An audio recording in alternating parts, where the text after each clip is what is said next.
You'd be amazed what people flush down the drains of this city. I've seen dentures, wedding rings, even a whole frozen turkey once. Most of the time, the things that end up in the sewers tell quiet stories of loss, filth, or forgetfulness. But what I found that day told a story of something else, something buried. It started like any other shift, gray skies overhead, the morning air heavy with static and the distant tang of garbage fire smoke.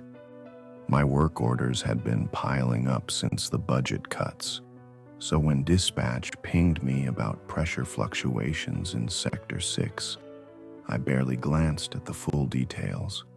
Faulty sensor, probably, or roots from the park trees busting through the old walls again. Sector 6 ran beneath a mostly commercial district, a few boarded-up diners, a tattoo parlor, one of those new minimalist apartment buildings with windows like coffins. Quiet place during the day. Too quiet lately, now that I think about it. I parked the van beside a rust-streaked manhole and started gearing up. Standard utility suit, steel-toe boots, reinforced gloves, gas meter clipped to my chest. The city provided us with a .38 revolver after that rabid raccoon incident last year. It hadn't left my tool belt since. As I opened the hatch and stared into the tunnel's black throat, I got my first warning, the smell. Now, sewers always stink, comes with the job. But this wasn't the usual chemical rot or human sludge. This was different, a heavy, metallic scent, like wet pennies left on a stove, mixed with something acrid, sharp enough to sting behind the eyes. Clung to the walls, curled in the corners of my nostrils, made me gag in my mask. Still, I dropped the first few rungs, boots clanging against the iron ladder, flashlight beam cutting through the murk like a scalpel. Below, the water flowed sluggish and dark, thicker than usual. It wasn't raining, but the flow was swollen, too high for a dry morning. I followed the line upstream, toward where the sensors had flagged the anomaly. That's when I saw it. A black-red trail, glistening like oil and stretching along the left wall, like something had been dragged.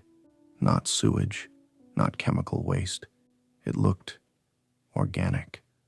I squatted down, dipped a gloved finger in it. Viscous, warm. Blood shouldn't be warm down here. I swallowed and kept moving.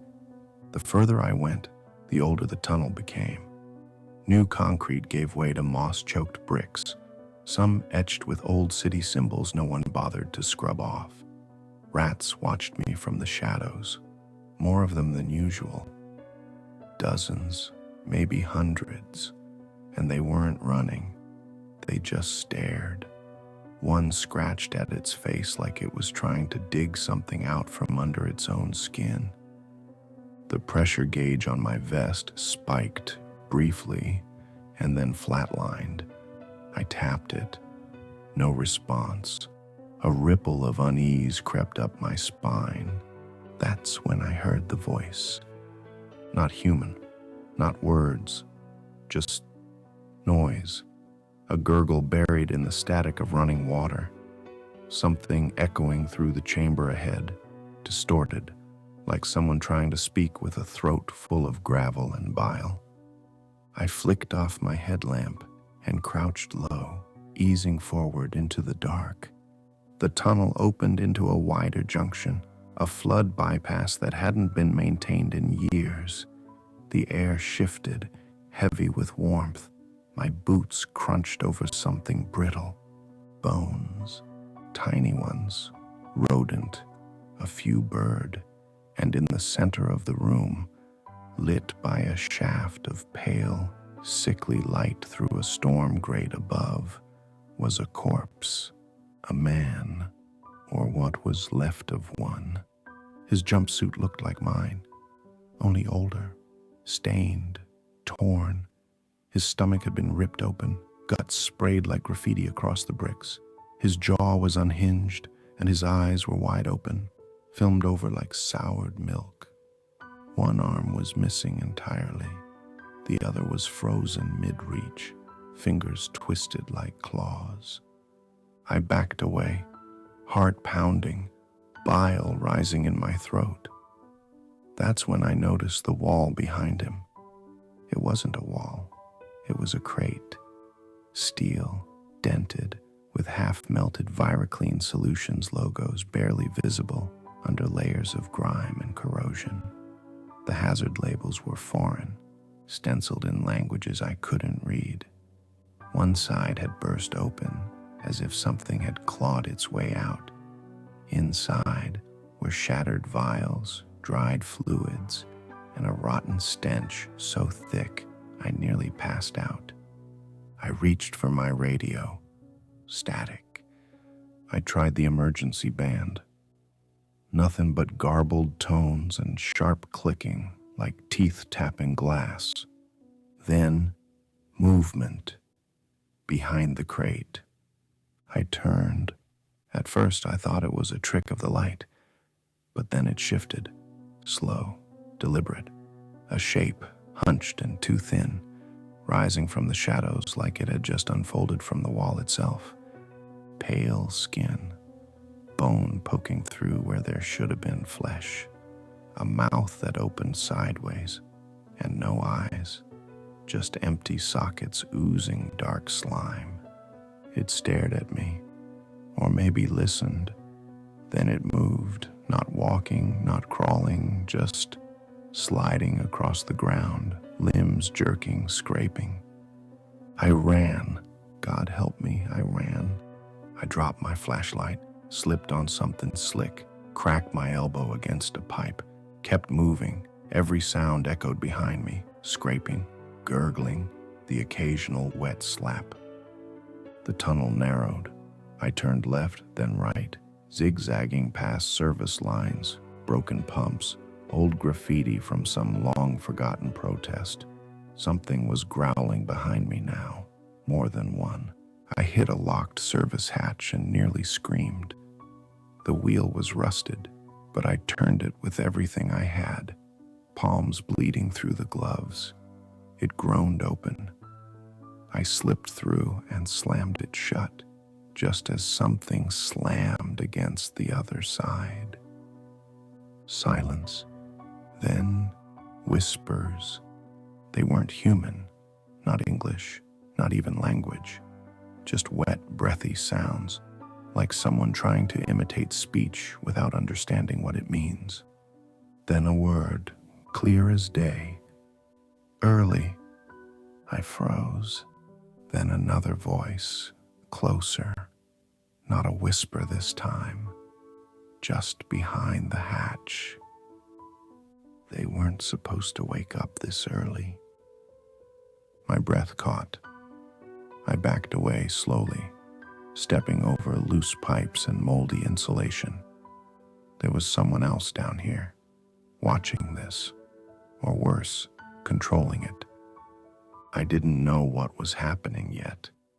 I just knew this city was rotting from the inside out, and whatever was spilling into its veins didn't come from the streets above. It came from underneath. I didn't breathe again until the sound faded behind the hatch. Even then, I kept my back pressed against the corroded wall, straining my ears. The only thing I heard was the creak of rusted pipes and the low hiss of gas leaking from some long-forgotten valve. My heartbeat was a drum in my throat. My flashlight was gone. The emergency backup on my helmet gave only a weak cone of yellow, just enough to show me I was standing in a forgotten corridor, one not listed on any of the city blueprints I'd ever seen. That hatch. I shouldn't have been able to open it. There was no city logo, no inspection stamps, no graffiti. It was like this section of tunnel had been deliberately erased. I pushed forward 1 foot at a time, careful not to make too much noise. The air was drier here, warmer too. My boots no longer splashed in sewage, but echoed against metal grates, the kind you'd find in industrial plants or server farms. The brickwork had given way to reinforced steel, bolted panels and segmented doors that belonged in a military facility, not under a city street. I wasn't in the sewer anymore. The corridor opened into a low-ceilinged chamber, flanked with panels of shattered glass and overturned equipment. Faded signs with black lettering read, VCS Research Module 03, Urban Biology Unit, Authorized Personnel Only. Project Lazarus, Sector C. My skin went cold. I knew ViraClean Solutions had their hands in city sanitation, water treatment, chemical supply, waste disposal, but this wasn't municipal. This wasn't public. This was a buried lab. No ventilation, no access points, no backup power, and no one was supposed to find it. The floor was littered with half-crushed hazmat suits, their faceplates fogged and smeared with brownish streaks. Body bags lay torn open across tables, empty but stained. Every cabinet had been ransacked.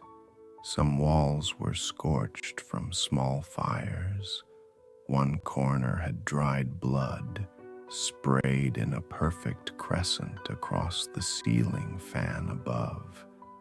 I found a console half sunk into the floor. The screen was cracked, but the power flickered on when I touched the keys.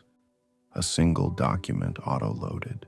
Project Lazarus, Field Notes, Sector C.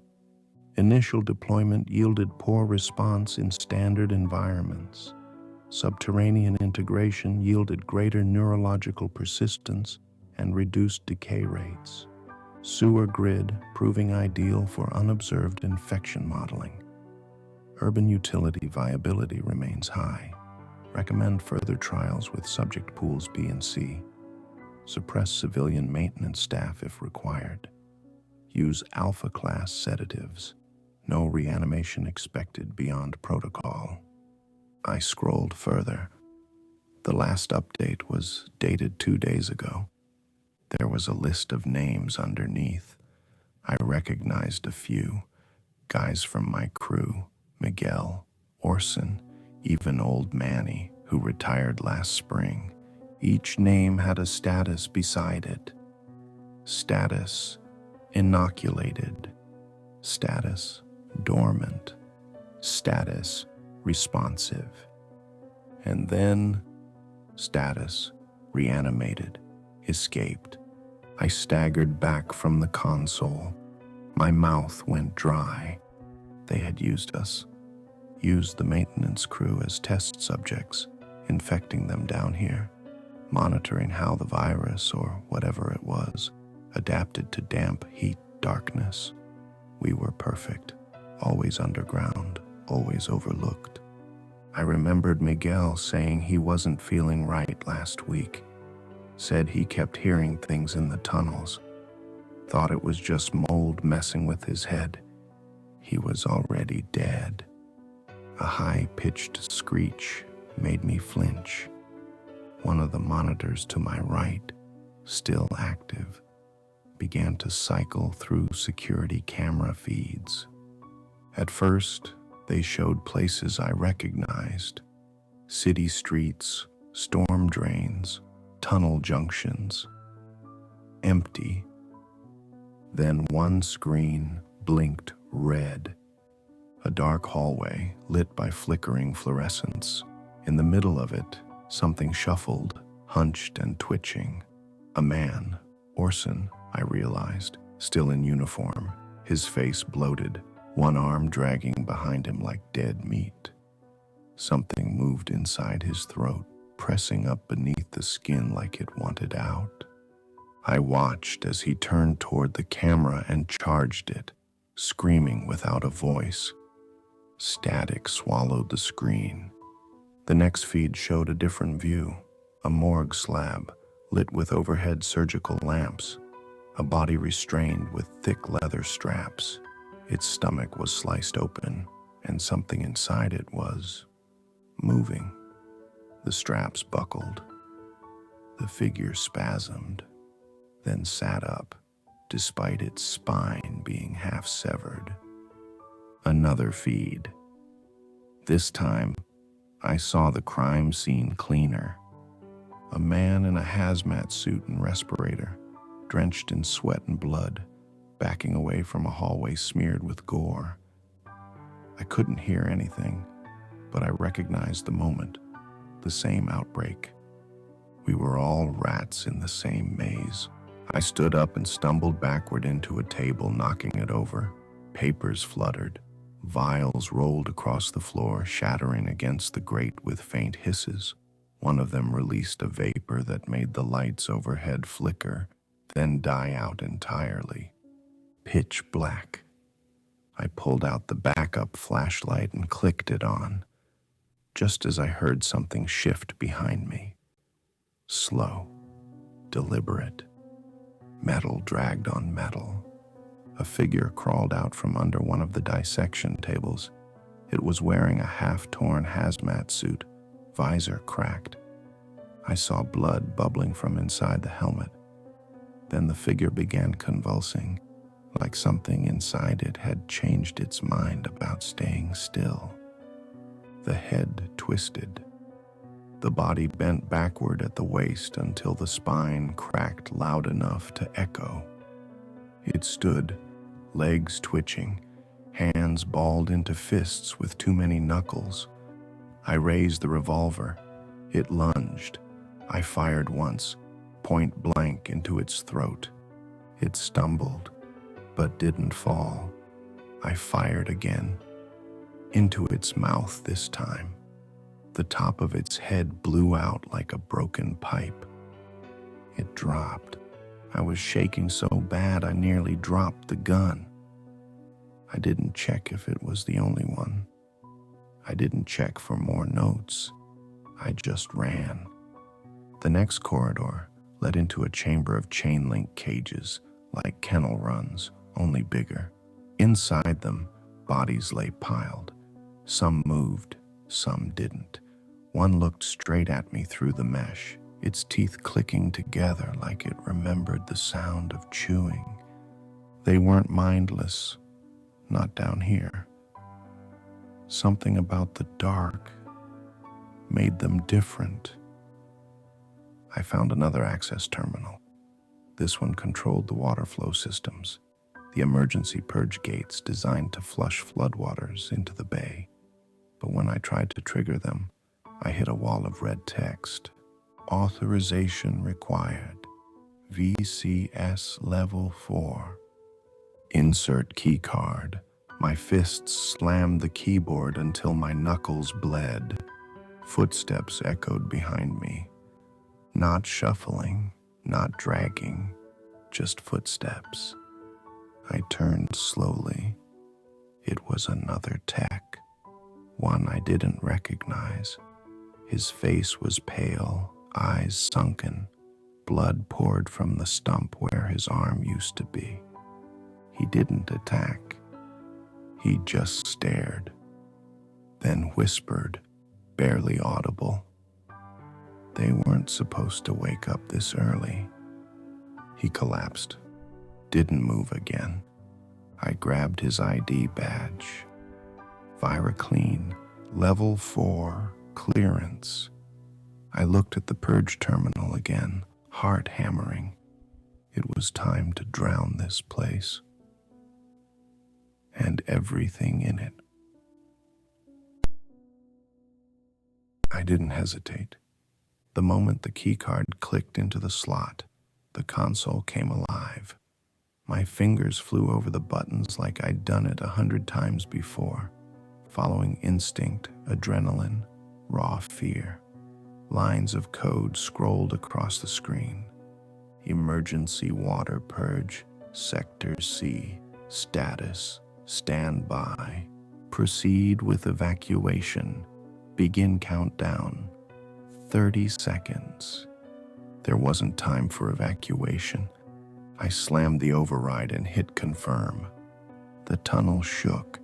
Somewhere in the distance, a groan echoed through the pipes, like the city itself had just exhaled. Moments later, I heard the water. Not the slow trickle of backup pressure, not the steady hum of runoff. No, this was a wall, a flood, a sound like a train crashing through the dark. I turned and ran. The old tunnels began to rattle around me as surge valves opened and redirected thousands of gallons of river water into the lower chambers. Lights exploded overhead, casting the passage in flickering white and blue. Then darkness again. A blast of air nearly knocked me off my feet. Behind me, the roar grew louder, and then came the screams.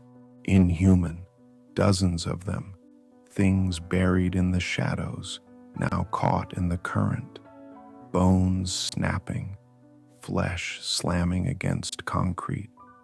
I didn't look back. I climbed, rusted ladders, maintenance shafts. I scrambled up through forgotten vents and burst into a bypass line near the river junction.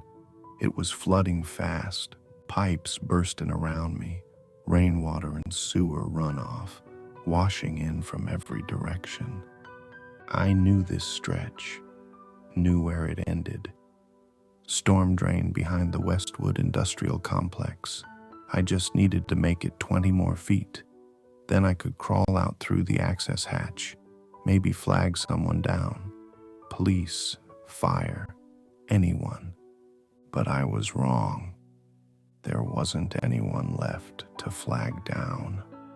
I reached the surface as water exploded up through the grate behind me, bursting like a geyser and coating the alley in a black-red film. The sky was orange, stained with smoke. Sirens wailed in the distance, but no one came near. I could hear gunfire now, and something else. Moaning, lots of it. I was right behind the building where the crime scene cleaner was. I recognized the broken signage, the busted delivery van with the back doors hanging open, the blood trail leading around the corner. I wanted to call out, wanted to scream for help, but before I could make a sound, I felt hands grab me from behind. Too strong, too clean, not infected. I struggled, kicked, elbowed someone in the ribs. One of them grunted. Someone else shoved a black hood over my head. "You weren't supposed to be in that sector," a voice said. Calm, professional, bored.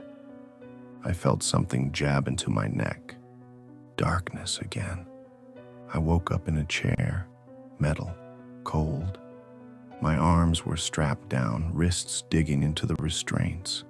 My mouth was dry, head foggy. The room smelled like bleach and something sweet, like rotting fruit beneath the floorboards. The hood was gone. So was my uniform. Across from me sat a man in a dark gray suit. Nothing special about him. Bald, average height, no name badge, no insignia. But his eyes were wrong. The way he didn't blink enough. The way he seemed more interested in the beeping monitor beside me than in my actual face. "Tell me," he said, tapping a pen against a clipboard. "What exactly did you see in the lab?" I stared at him. Where am I? "You'll answer my question," he said casually, like he was asking about the weather. "Then we'll discuss next steps." I took a breath. "You used us." "No, we studied you." He set the clipboard down and leaned in slightly. The Lazarus project was a proof of concept. The surface outbreaks were unfortunate side effects. Containment protocols failed, yes, but the real data was from Sector C. You were part of that. You infected sewer techs, killed them, watched them rot underground like lab rats. He smiled. "Correction. We reanimated them. We learned from them. And now, thanks to your interference, much of that data is compromised." I tried to jerk free from the restraints. "I flooded the tunnels. You lost your monsters." "No," he said softly. "You flushed them into the streets." He turned the monitor toward me. Footage showed the floodwater rising through storm drains across the city, bodies spilling out into alleys, into parking garages, clawing their way onto sidewalks. Some were barely more than bones held together by nerve and instinct. Others were fresh, hungry, and worst of all, some were coordinating, not like animals, not random, but deliberate. "You created this," I whispered. "No," he replied. "We accelerated it." I stared at him, at the cold room and the cameras watching me from the corners, and suddenly I understood. This wasn't a quarantine facility. This was another observation chamber. I wasn't a witness. I was another test subject. He stood and walked to the door. Before stepping out, he turned one last time. "Don't worry," he said. "You'll be useful again soon." The door closed behind him. The lights dimmed. And from somewhere beyond the walls, I heard the sound of scraping metal, and then something breathing, slow and steady, waiting. Status contained. Subject responsive. Further testing authorized.